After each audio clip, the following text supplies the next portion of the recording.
in my opinion, is the Deion Sanders situation. Is it Deion Sanders? Yeah, let's get to it. Yeah. Well, like I haven't been following it. I just been hearing things through the peripheral, and I'm on this kind of time. I heard what Omar said. It kind of made sense when you take into consideration the situation with the predominantly white institutions and the discrimination, whatever the law was, because it's been in effect for a few years.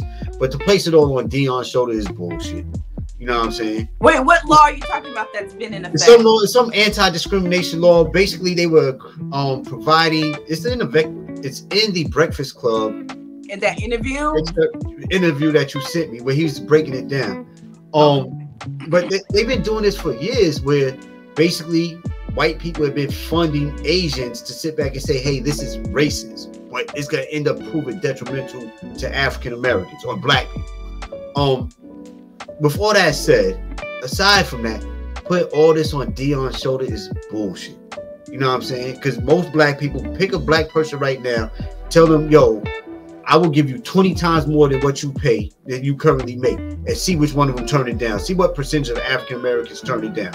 And if niggas is not turning it down, they can't criticize Deion for shit, in my opinion. I agree. You know what I'm saying? Because I know this, most of us ain't making that sacrifice.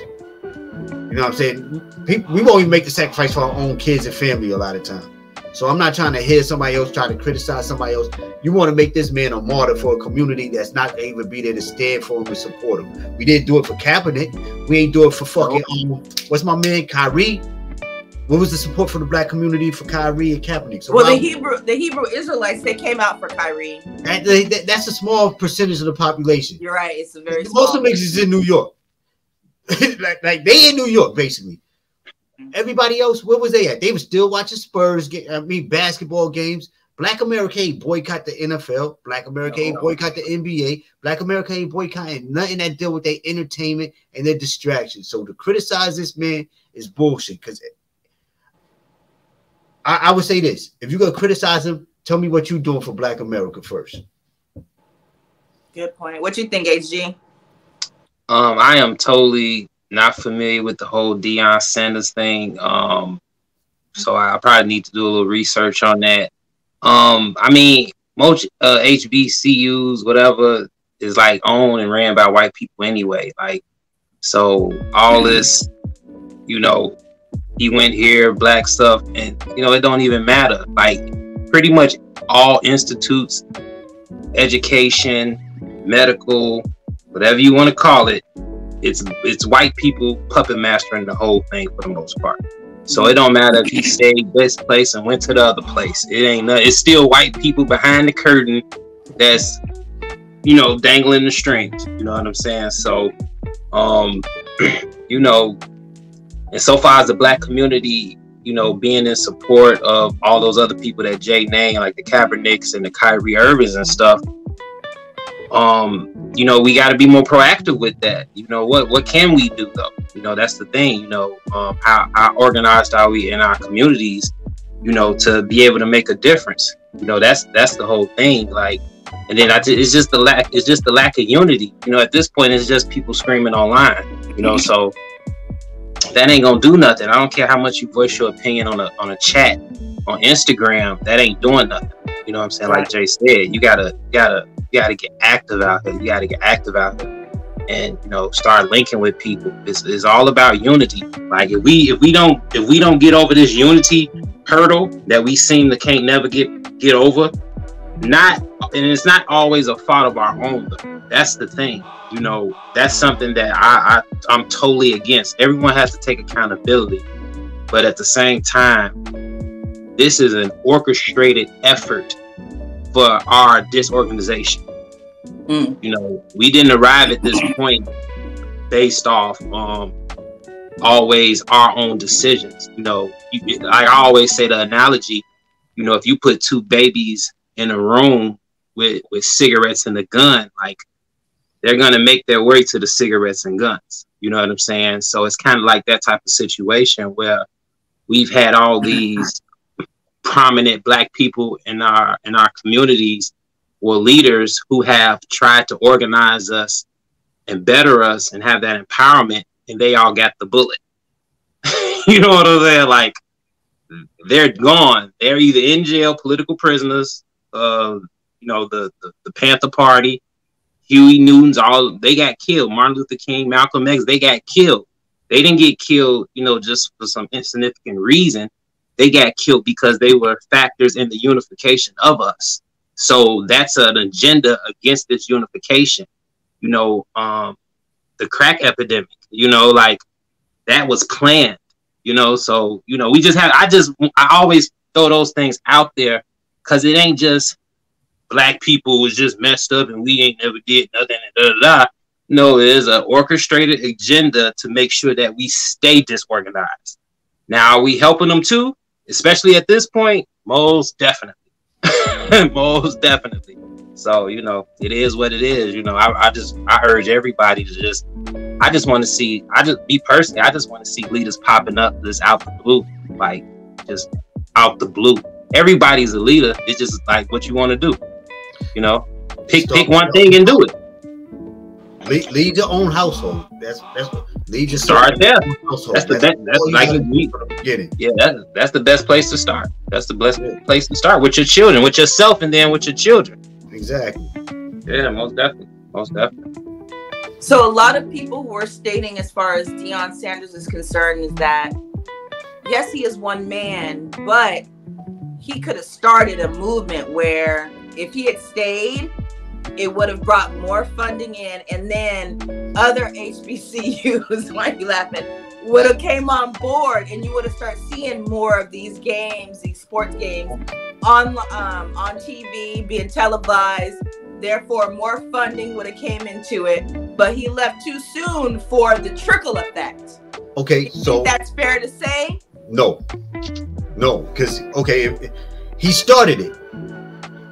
Let him pass the baton and let somebody else step into them shoes. Then, if we recognize that he already started, I think he did 2 or 3 seasons there. 3, Boom, they got 2 back to back. Let somebody else do it. Stop putting this. So this man's supposed to deprive himself of all this wealth and all this opportunity that creates for his family and how they can spread that to the community for what? While everybody else is just sitting back not doing shit. Pardon my language. No. What is everybody else doing? We always looking for a martyr. We always looking for a savior instead of stepping up and saying, I'm supposed to be my own savior to some degree or another. I got to put in some work, some degree of work.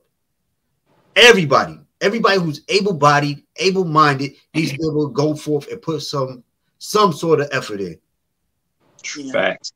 I think it would be easier for other not celebrities, but other athletes and other blacks to sacrifice if they knew that their brothers and sisters were also going to sacrifice just as much. Yeah. That's just like with Colin Kaepernick, right? You only had a handful of brothers that also kneeled and stuff like that. But I think if they all had a meeting and said, okay, we gonna do this, then I think a lot more would have came on board. But you got 1, 2, or 3. Am I off? Nah, you right. But once again, everybody's out for self. Everybody's looking for their own financial interests. And see, that's the thing. That's why we got to look at society. You know, does the society we live in promote community or individualism? You know, it promotes individualism. Yeah, everybody just worried about themselves. You know what I'm saying? So that's the thing. You know, that's the problem. Me personally, I used to play basketball. You know what I'm saying? I played a little football, played basketball for the most part. But I don't even really watch sports no more. And, you know, we got to start finding better things to do with our time than sit around watching men run up and down the court. You know what I'm saying? Like as a man, me looking at sports, you know, that's something I'll do. Like the Super Bowl. Okay, I'll come to their house on the Super Bowl. I'm not watching men dribble up and down the court every game. It's what, 82 games in a basketball season? You think I'm about to spend 2 hours watching another man make millions? You know what I'm saying? 82 games out of the year? Like, no, you know, I don't got that type of time. You know what I'm saying? I'm trying to build my own. I'm not about to watch a rich man while you broke drinking a beer. You know what I'm saying? Like, I'm just, you know, we got to start doing better with our thing. And then that's another thing too, like, you know, you got these athletes who's under this white organization and the blueprint has already been done. Why ain't none of the, and I'm not placing responsibility solely on them, but, you know, why not just start your own league? You know, yeah, the money might go down a little bit for a minute, but for them, if all of this is, you know, hypothetically, if all the black players left the NBA, then all those black players would be the new NBA and all the fans would be watching them. No one's going to watch a court full of white people dribble balls. I'm sorry. They're not that talented. You know what I'm saying? Not saying it like that. I'm just saying, like, the black athletes are the ones who dominate the sport. We dominate every sport. Exactly. So why isn't there a black league? Everybody, it's the money, it's the financial interest, page, right? But to say, hey, I'm going here, but there's always going to be a couple that might be down. But if the other 10 decide they don't want to do it, the 5 starters are multi-millionaires off the bat. Now, most of the bench are millionaires also. You may have a few that may be like under the million, you know, maybe 600,000-700,000. Those are the ones that never get no tick. But they're still financially well off to a degree where if there was a transition to another league, all black league, they'll be able to maintain. And if they can't get into that black league, they can stay in that white league and just they'll be the LeBrons. Because they still play better than most of the white guys that play. You know what I'm saying? So it's like, you know, it just, to me, it just gets back to that unity. You know what I'm saying? And maybe, you know, people just don't want to go through the workup, you know? Ice Cube did it. He started a 3-on-3 tournament. You know, I don't know how successful it is. I know one time when it was in Chicago, it had the whole downtown packed. The arena they used to throw it in, it would be jam-packed down. So if he's doing the powers that be were trying to stop the progression of it. Exactly. The last time he tried to do it, he said he got so many roadblocks that it was ridiculous. That goes back to them puppet master strings. You see what I'm saying? Because that's major financial, that's major commerce that's going to be diverted into, you know, Ice Cube, which is someone, you know, that's possibly a staple for black people. Well, always been a staple for black people. You know, so yeah, you know, we dealing with a major monster. Once we start talking about Deion and all them, in my opinion, like we're always doing is scratching the surface. So, you know, and that, go ahead, Jay. I'm sorry. I mean, I hate to cut you off, but this is one of my favorite quotes from Marcus Garvey, and it pertains to what we're saying. It says, the thing to do is get organized, keep separated, and you will be exploited. You will be robbed. You will be killed. Get organized, you will compel the world to respect you. We're not organized. Everybody's working, like you said, for the self. That's a Western culture. That's Eurocentric. Because the African and Eastern cultures is about the community first. We've embraced, in America, as African Americans, we've embraced Eurocentric standards. It's not my opinion. Sociologically, they will say that in the Western cultures, they put the I above the us.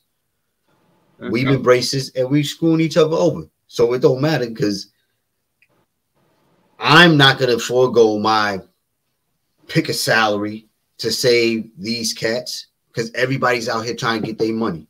Everybody wants to put on a Louis belt. Everybody wants to do, like, it's so many layers to this onion. But we pretty much followed the same path they did, but we're doing it to our own detriment because we're not that significant. We are like 45 million people in this country, and that's including the biracial ones. Maybe give it 55 million out of what, 350 million? Yeah. That's crazy though, but you know, it's a lot to deal with. But that's a powerful number though. That's not it is. Imagine if all 45 million of us were on the same page. Yeah, but that's not 45 million adults though. Just for clarification, that's kids. Yeah. You know, but you know, just dealing with the number, that's huge. That's huge. That's very significant. Yeah. But what I'm saying is, we're not.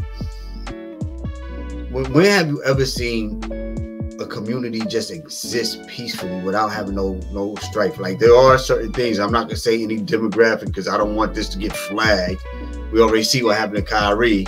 Wink, wink. You know what I'm saying?